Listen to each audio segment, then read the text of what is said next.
말씀 제목 같이 한번 따라하겠습니다. 이 사람은 전염병과 같은 자라.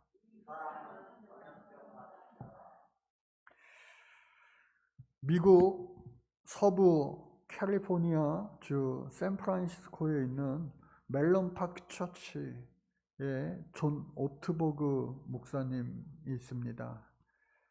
많은 책을 써서 미국 내에서도 또 해외에서도 또 우리나라에서도 베스트셀러 작가이기도 합니다. 작년에 미국에 갔을 때에 이 멜론 파크 처치에 가가지고 같이 함께했던 목사님들과 이곳에 행정 담당 목사님과 세미나를 할 기회가 있었습니다. 세미나를 마치고 이제 바깥으로 나오는데 그 담임 목사님실에 이 존 오트버그 목사님이 계시더라고요. 그래서 반갑게 우리를 맞이해 주시면서 자신이 쓴 책을 친필로 사인해가지고 한 권씩 또 나눠주고 또 단체 촬영도 하고 또 한 사람 한 사람 목사님과 같이 사진 찍을 그런 기회도 있었습니다.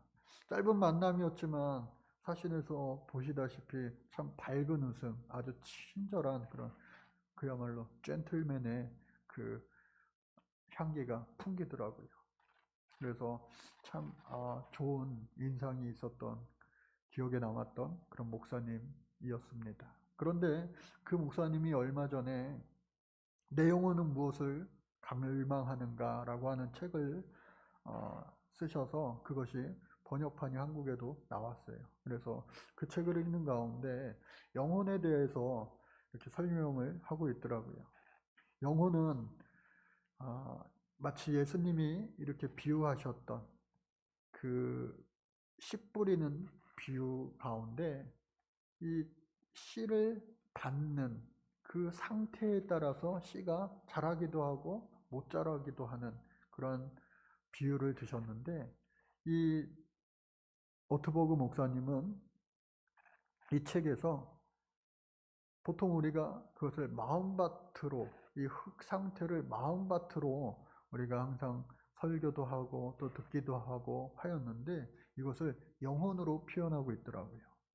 그리고 그가 말하는 영혼은 뭐냐? 의지와 정신과 몸을 통일되게 하는 것이 바로 영혼이다라고 하는 거예요. 영어로는 soul이라고 하는 말, 요즘 영혼이라고 하는 말 너무나도 세상 사람들도 자주 사용합니다. TV에서도 많이 등장하고요. 아우 영혼이 없어. 네 대답은 영혼이 없어. 연기를 하려면 영혼이 있어야 된단 말이야. 심지어 먹방 프로그램 하는데도 야 먹으려면 영혼 있게 맛있게 먹어. 온갖 군데에다가 영혼을 다 갖다 붙여서 쓰고 있어요. 그만큼 영혼이라고 하는 말이 오늘 이 시대, 과학시대, 현대시대에 필요 없는 것처럼 느껴지지만 오히려 이러한 시대가 될수록 영혼이 더욱더 필요한 시대가 되었다라고 하는 거예요. 비인격화의 시대, 또 군중 속에 소외를 안고 살아가는 이러한 시대, 또 비대면 온라인으로 계속해서 사람들과의 친밀함이 적어지는 이러한 시대, 팬데믹의 시대에 오히려 우리의 영혼은 더욱더 더 드러나야 될 것이고 또 건강한 영혼을 위해서 우리가 하나님을 더 잘 알아야 되고 왜? 그 하나님이 우리의 영혼을 만드신 분이니까. 전능자 되신 주님 앞에 건강한 영혼 될 수 있기를 구하시기 바랍니다. 그런데 이 책에서는요, 그 영혼의 비유에 대해서 이런 말을 합니다. 길에 떨어진 씨가 있다고 예수님이 말씀하셨죠. 길가에 뿌려진 씨앗. 그러는 그 씨앗은요, 잘 뿌리 내리고 자랄 수가 없어요. 왜? 우리가 아는 것처럼 길가는요, 사람들이 다니는 길입니다. 또 뿐만 아니라 짐승들도 당시에 다니는 길이에요. 그러니까 사람들의 발에 밟히고 짐승들의 발에 밟히어서 결국은 죽고 만다라고 하는 거예요. 또 뿐만 아니라 얄팍한 영혼, 아까는 굳은 영혼이라고 그것을 표현합니다. 길가에 뿌려진 것은 굳은 영혼. 그리고 이 돌짝밭이라고 하는 거 있어요. 밭을 갈 때에 돌멩이가 있지 않고 흙이 있어야 되는데, 그래야 농사가 잘 되는데, 이거는 뭐 돌반, 흙반이면은 농사가 될 리가 없잖아요. 그래서 농사 짓기 전에, 씨 뿌리기 전에 이 돌을 다 골라내야 되는 그 수고를 마다하지 않고 할 수밖에 없어요.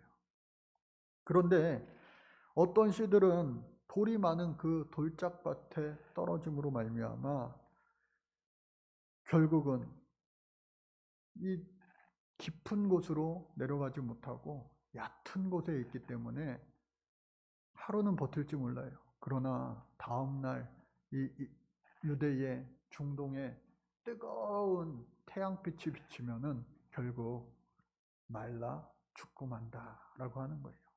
깊지 못하면, 얕으면 죽을 수밖에 없다. 그래서 그것을 가리켜서 얄팍한 영혼이다. 특별히 리차드 포스트는 오늘 이 시대에 천박함이 바로 우리의 저주다 라는 말을 했습니다. 모든 것이 깊지 못하고 얕은 데 있다 보니까 모든 것이 작은 풍랑에도, 작은 고난에도, 환난에도 좌지우지 되면서 결국은 죽고 만다라고 하는 거예요. 또 뿐만 아니라 어떤 씨는 가시나무에 떨어진 거예요. 가시나무에 떨어지면요, 많은 찔림이 있어요. 장미꽃이 아무리 이쁘다고 해도 그것을 잘못 만졌다가는 그 가시에 찔려 피가 나고 마는 것처럼 가시와 엉겅퀴는요, 사람을 찌르게 해요. 우리의 영혼을 찌르게 합니다. 씨앗도 그곳에 뿌려졌을 때에 정돈되지 않은 혼돈된 그곳에서 아무리 자라나려고 해도 숨쉴 구멍이 없는 거예요. 그래서 그것을 이 오트버그 목사님은 어수선한 영혼이다 라고 말합니다. 그래서 그 결론으로 누군가가 말을 해요. 사람에게. 잘 들어보시고 누가 하는 말인가 여러분들 한번 맞춰보세요. 나는 기다리고 있어. 거친 육체 속에서도 나는 수줍음이 몹시 심해. 나는 소리칠 수 없고 속삭일 수만 있어. 너는 내가 있는지도 모를 거야. 하지만 나는 여기서 기다리고 있어. 나는 표면에 나타나지 않아. 참을성 있게 보고 들으면 알 거야. 나는 내 혼란, 내 욕구, 내 상처를 통해서 말해. 내가 말을 더듬는 것도, 진심이 아닌 말을 하는 것도 내가 그래서 그런 거야. 석양을 볼 때나 아이의 웃음소리를 들을 때, 음악을 듣고 돌연 숨이 막힐 때 너는 나 때문에 눈물을 흘릴 거야. 내가 중독될 때 쇠사슬에 묶이는 건 바로 나야. 해가 불타고 우주가 녹아서 사라져 또 나는 여기에 있어. 나는 다치기도 하고 타락하기도 하고 버림받기도 하고 구원받기도 해. 내 생각과 달리 상황은 내 행복에 중요하지 않아. 내 인생을 천국이나 지옥으로 만드는 건 바로 내 건강이야.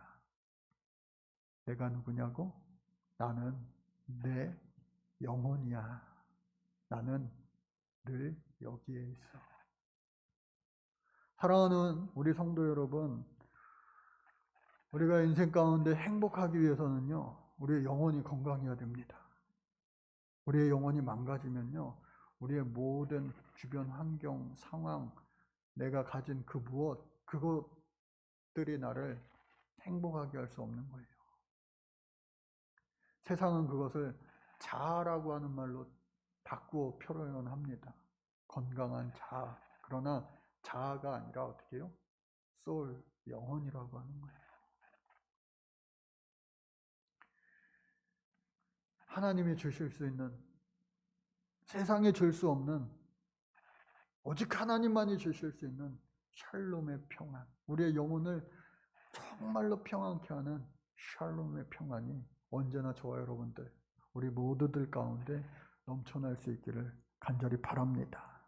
그런데 오늘 성경을 보니까요, 예루살렘에서 글라우디아 루시아 천부장에게 체포된 사도 바울이 한 차례 유대인의 법정 산헤드린 공회에서 재판을 받았습니다.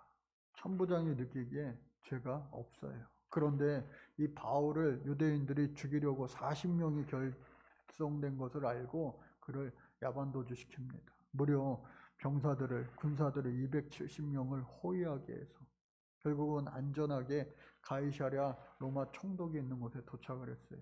이것이 지난 주일 말씀이 여기까지예요. 그런데 닷새 후에 산헤드린 공의의 의장인 유대 백성의 최고 대표자라고 할 수 있는 대제사장 아나니아와 그리고 지도자들, 유대의 장로들과 그리고 그들을 대신해서 당시에 아마도 최고의 변호사, 오늘날로 이야기하면 최고 로펌 변호사, 대표 변호사를 고용을 했을 거예요. 더들로라고 하는 자를 고용해서 이 벨릭스 로마 총독에게 사도 바울을 고발합니다. 고발의 내용은 다른 것이 아니라 이 사람이 오늘 말씀의 제목처럼 바울을 향하여 이 사람이 전염병 같은 자라, 인격 모독에 해당하는 그러한 말을 하는 거예요. 이 사람은 전염병 같은 사람이야. 오늘날로 이야기하면 이 사람은 코로나19 같은 사람이야. 얼마나 듣는 사람이 기분 나쁘겠어요. 그러면서 이어서 하는 이야기가 뭐냐, 이 사도 바울이 천하에 흩어진 유대인들을 소동케 하는 자입니다. 이 말은 당시에 바벨론으로부터 또 이 바사로부터 이스라엘 백성들이 이 강대국들로부터 다 포로로 잡혀가고 노예살이하고 또 피난 가서 애굽에서도 살고 또 저 유럽 등지에서도 살고, 예. 이 알렉산더 대왕의 이 그리스 시대 또 그쪽으로 막 또 끌려가기도 하고, 이제는 또 로마 시대가 되어서 로마의 곳곳에 이런저런 이유로 하여튼 다 널리 퍼져 있는데, 놀랍게도 하나님은 그러한 널리 퍼지는 일들을 통하여 그것이 그들에게 복이 되게 하셨어요. 화가 변하여 복이 되게 하셨다. 왜? 그 사람들 곳곳에 회당이 있으니 그 회당에 가서 복음을 전하게 하시고 또 그 회당 안에 있는 경건한 이방인들을 예수 믿는 사람들로 바꿔주셨다라고 하는 거예요. 로마가 잘 닦아놓은 그 길을 따라서 바울은요 1, 2, 3차 전도여행을 했어요. 그리고 다시 이제 이곳에서 4차 전도여행이 시작되는 거예요. 그런데 하나님이 그가 정말로 환난 가운데 고난 가운데 감옥에 손발이 묶인 채 아무것도 할 수 없는 상태에서 주신 사명을 다시 음성으로 듣게 하시는 걸, 너는 이방인에게 전할 거야. 유대인은 듣지 않지만 이방인의 사도로 내가 너를 지목하여 삼았어. 또 너는 지금 이 시대의 최고의 심장부 로마의 황제에게 가서 복음을 전하여야 하리라 하는 하나님 분명한 사명을 주셨기에 그는요 어떠한 가시들이 그를 찔리고 뭐 뜨거운 태양빛이 내려치고 또 사람들이 밟고 짐승들이 밟고 해도 그의 영혼이 어떻게 해요? 깊은 곳에 하나님의 말씀이 뿌리 내렸기 때문에 이제는 죽지 않는 거예요. 흔들림이 없는 거예요. 모든 곤란과 환난을요 이기는 자가 된 거예요. 할렐루야. 그러므로 말미암아 어렵고 힘들 때에 성령의 도우심으로 말미암아 내 영혼이 어느 곳에 있든지 평안한 거예요. 그가 훗날 로마 감옥에서 편지를 썼던 소위 말하는 옥중서신 가운데 빌립보서를 보면요, 기쁨이라고 하는 말이 수없이 많이 반복됩니다. 감옥에 있지만 나는 기쁘다. 나는 기쁘다. 할렐루야. 저와 여러분들의 삶이요 기쁨으로 고백되어지는 삶 될 수 있기를 간절히 주의 이름으로 축복합니다. 세상의 모든 것을 다 가진 것 같아도요 불행한 사람들이 있어요. 불행한 사람들이 너무 많아요. 최근에 화제가 된 오징어 게임이라고 하는 그런 드라마가 있죠. 서바이벌 게임이에요. 남을 밟고 이겨야지만 살아남는 자 오직 한 사람만이 모든 것을 차지할 수 있어요. 학생들도 그렇고 우리 어른들도 그렇고 어쩌면 그러한 인생의 오징어 게임을 계속 하고 있는 줄 몰라요. 그런데 살아남은 자 그 한 사람도 과연 행복할까? 그러한 질문을 오늘 우리 현대인들에게 던져주고 있습니다. 진짜 행복은 세상이 줄 수 있는 거 아니에요. 당시에 이 평화, 행복을 세상이 줄 수 있다라고 로마는 말합니다. 팍스 로마나. 평화를 너희 모든 천하에 우리 로마가 주겠다. 그러니 우리 말만 잘 들으면 돼. 어쩔 수 없이 그 평화를 얻기 위하여 이 더들로라고 하는 사람도 이 재판장 된 벨릭스 총독에게 오늘날로 이야기하면 재판장이니까 어떻게 이야기합니까? 항상 여러분 드라마나 영화 보시면 뭐라고 이야기해요? 검사든 변호사든 판사에게 존경하는 재판장님. 과연 진짜 존경할까? 그러나 이 벨릭스 총독에게 아첨하기를 어떻게 합니까? 당신 때문에, 로마 때문에 우리 유대가 식민지로 살지만 그 말은 전혀 쏙 빼놓고 당신들 때문에 우리가 잘 살게 되었고 문명을 받아들이게 되었고 정말로 이런 화려함 가운데 평안함 가운데 다른 외침을 당하지 않고 당신들이 우리를 지켜주시고 보호해 주시고 인도해 주시니 너무 감사드립니다. 오늘 재판을 만들어서 당신을 피곤케 하려고 하는 게 아니라 곤란케 하려고 하는 게 아니라 제가 짧게 용건만 간단히 이 사도 바울의 죄를 고하겠습니다. 이 사람은요 전염병 같은 사람이에요.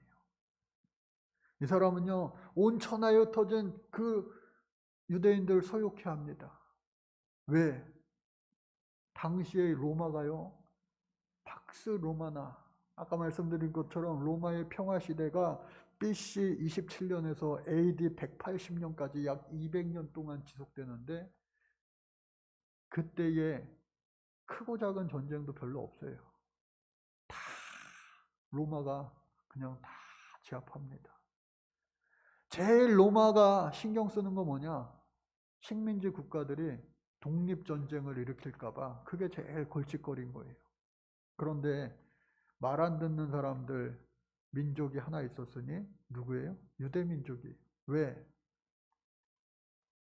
로마 황제를 신격화하면서 이 신에게 절하라고 했는데 다른 민족들은 다른 나라들은 대부분 다 순종합니다. 왜? 다신론자들이니까. 100가지 신도 넘으니까. 심지어 이름 모를 신도 있으니까. 그 중에 하나 로마 황제 신 더하는 거 어렵지 않아요. 그러나 유대인들은요 유일신을 믿어요. 하나님만을 신으로 인정합니다. 그러니까 황제들에게 절할 수가 없는 거예요. 그러니까 로마 사람들이 보기에는 눈에 까신 거예요. 그렇다고 이 사람들 싹 다 죽일 수도 없는 것이고, 그러니까 적당히 타협해요. 대부분의 나라 국가들, 지난번에도 말씀드렸지만 식민지 국가의 수도에다가 이 총독 공간을 만드는데, 부대가 있는데, 이 사람들 예루살렘에 성전이 있기 때문에 수도가 예루살렘이 아니라 떨어져 있는 항구 도시, 로마에 왔다 갔다 편한 가이사랴에다가 이 총독부도 만들었어요. 그러니까 적당히 채찍질도 하고 적당히 당근도 주는 그러한 상황이었던 거예요. 우리가 잘 아는 것처럼 예수님도 빌라도 총독에 의해서 죽임당했어요. 유대인들의 고발과 유대인들의 죽여라 그 함성 때문에 어쩔 수 없이 나는 죄가 없다, 물로 손 닦으면서 예수님을 십자가 처형에 당하게 했지만, 법적인 재판을 한 것이 아니라 오늘날로 이야기하면 어떻게 해요? 정치적인 재판을 한 거예요. 정치적인 판결을 내린 거예요. 사람들의 들끓는 그 여론에 의해서, 군중들의 힘에 의해서 예수님이요 죽고 말았어요. 그 자를 따르는, 끝난 줄로만 알았던 그 나사렛 예수의 괴수가 바로 이 자이다. 예수도 로마법에 의해서 죽지 않았느냐? 그랬으니 그 자를 따르는 괴수의 우두머리 주동자 이 사도 바울을 죽여야 됩니다. 벨릭스 총독이요, 이 바울을 보내올 때에 천부장의 편직을 이미 읽었어요. 한 번의 재판을 하였는데 이 자에게는 죄가 없습니다. 단지 저들의 종교적인 하나님의 그 율법에 관한 문제뿐입니다. 그것으로는 오늘날로 이야기하면 형법적인 문제가 아니라 그냥 민사적인 자기네끼리의 문제입니다. 그러니 죽이고 살리고 하는 문제가 될 수 없습니다. 그럼에도 불구하고 지금 이 유대의 대표자, 제사장, 대제사장과 또 장로들이 변호사까지 불러서 왔으니 이 바울을 한순간에 죄 없다, 무죄 선언을 하기에는 정치적으로 부담이 되는 거예요. 그래서 유보합니다. 예루살렘의 천부장이 이곳에 올 때 다시 재판을 열겠으니 오늘 재판은 여기까지, 일단 다 끝! 물러가라! 골치 아프니까 그렇게 이야기를 하게 되는 거예요. 사도 바울은 그들의 죄목 하나하나를 다 조목조목 반복해요. 여러분, 우리가 어려운 일 당할 때에 막 흥분되고 당황스러워서 말이 헛나올 수도 있는데, 하나님 주시는 지혜로 말미암아 그러한 위기의 상황 가운데서도 우리의 입을 주장하시고 우리의 손과 발을 주장하시고 또 하늘의 지혜를 더하여 주시는, 또 영과 육의 강건함을 더하여 주시는 하나님의 은혜가 반드시 있기를 주의 이름으로 축복합니다. 정신 바짝 따라야 돼요. 예? 그래서 사도 바울이요 주님과 함께함으로 말미암아 그들의 모든 그 뒤집어 씌우려고 하는 죄목들에 대해서 하나하나 반박하는 거예요.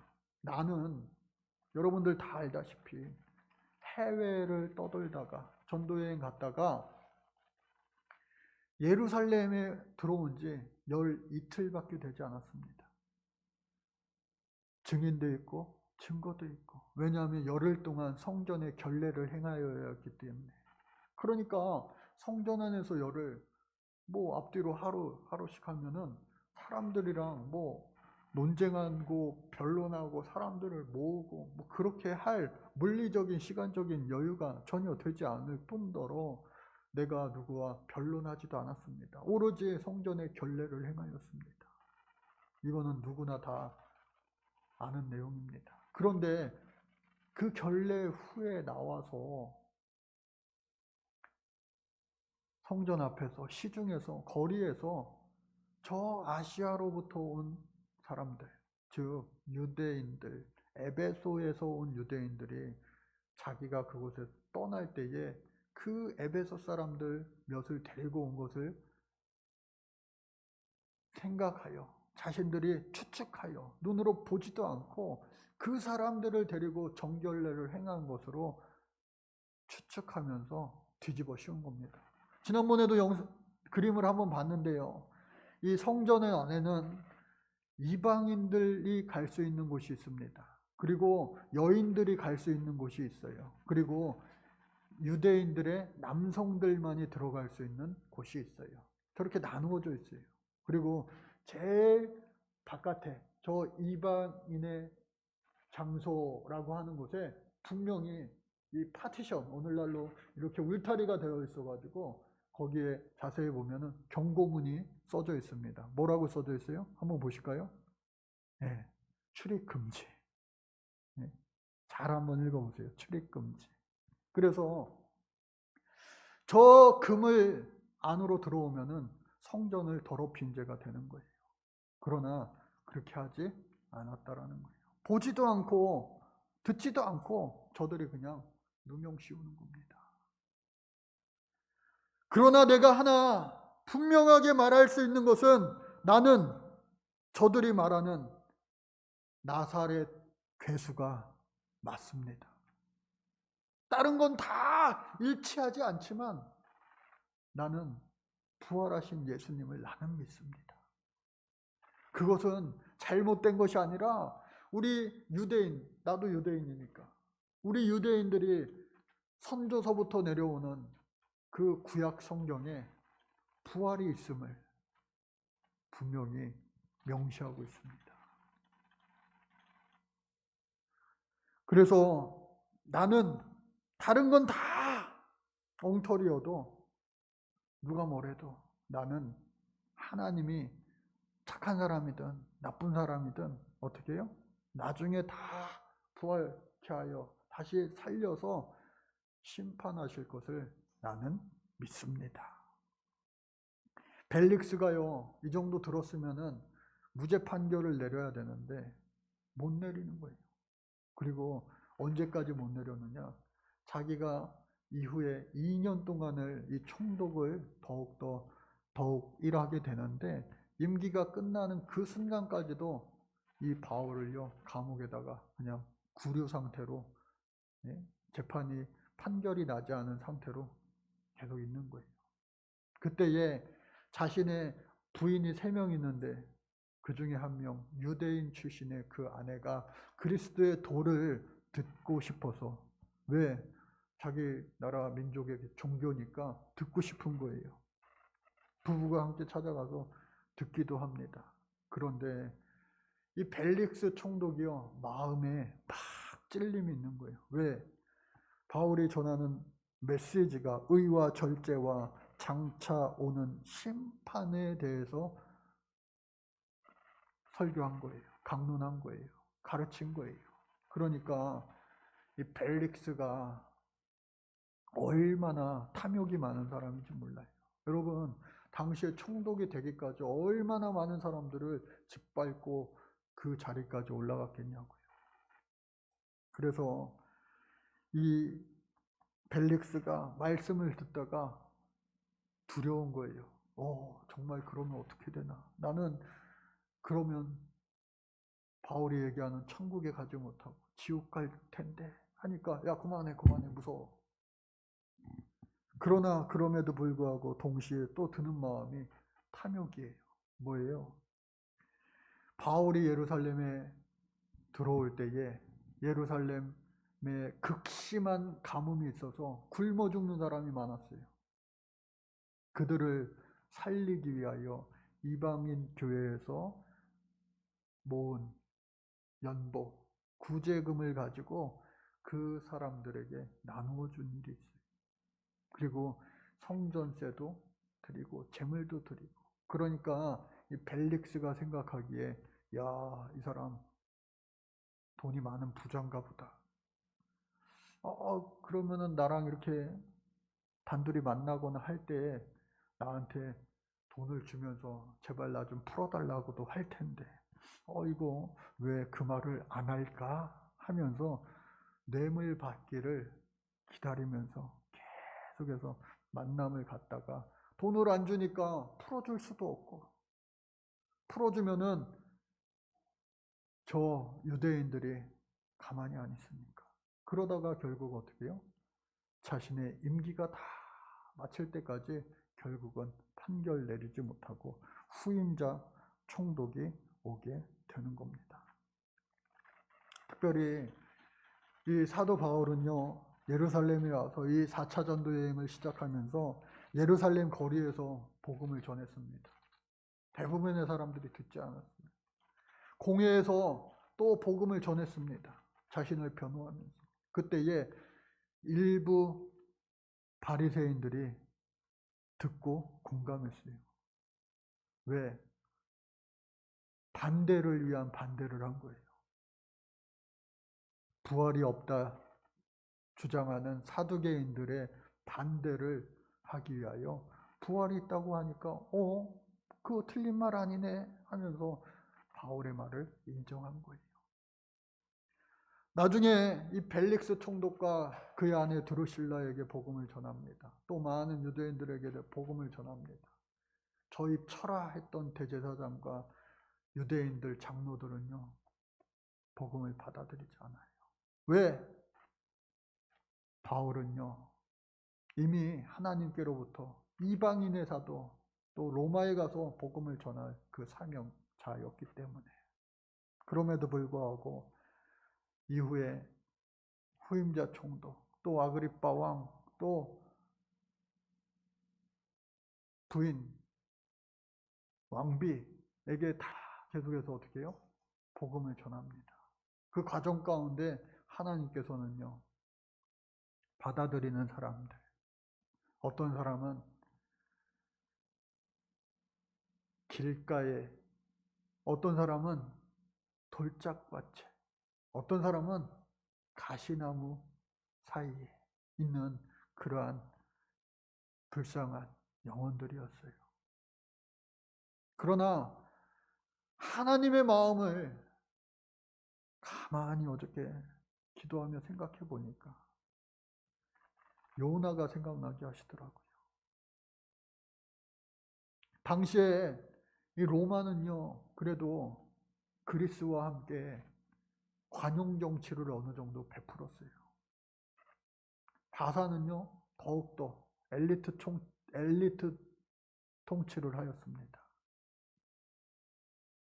그러나 강력한 억압 정치를 했던 나라 바벨론, 그 나라는요, 이스라엘 백성들 말 안 들으면 그냥 다 쳐 죽이는 거예요. 못 살게 구는 거예요. 그리고 막 혼혈을 시키는 거예요, 강제로. 그러니까 이스라엘 백성들에게 숨 쉴 틈도 못 주는 거예요.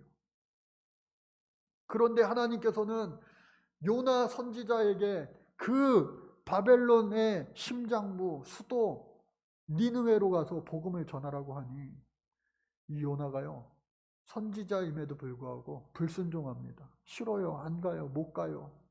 그러다가 우리가 잘 아는 것처럼 물고기 뱃속에도 들어가게요, 결국은 억지로 와서 니느웨 성에 가서 복음을 대충 전하는데, 이게 웬일이에요? 복음을 들은 자들이 다 베옷을 입고 자신의 죄를 회개하며 하나님 앞에 나아가는 거예요. 깨닫게 하십니다.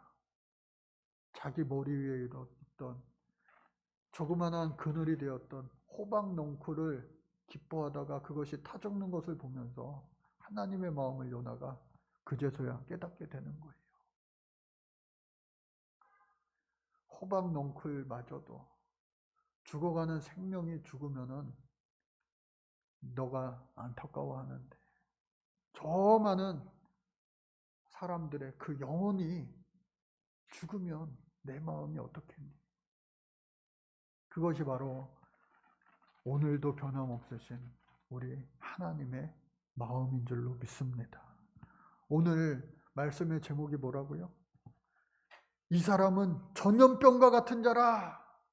저와 여러분들이 오늘 이 시대에 사도 바울과 같은 사람이 된다면 바로 우리들도 전염병 같은 사람이 되어야 돼요.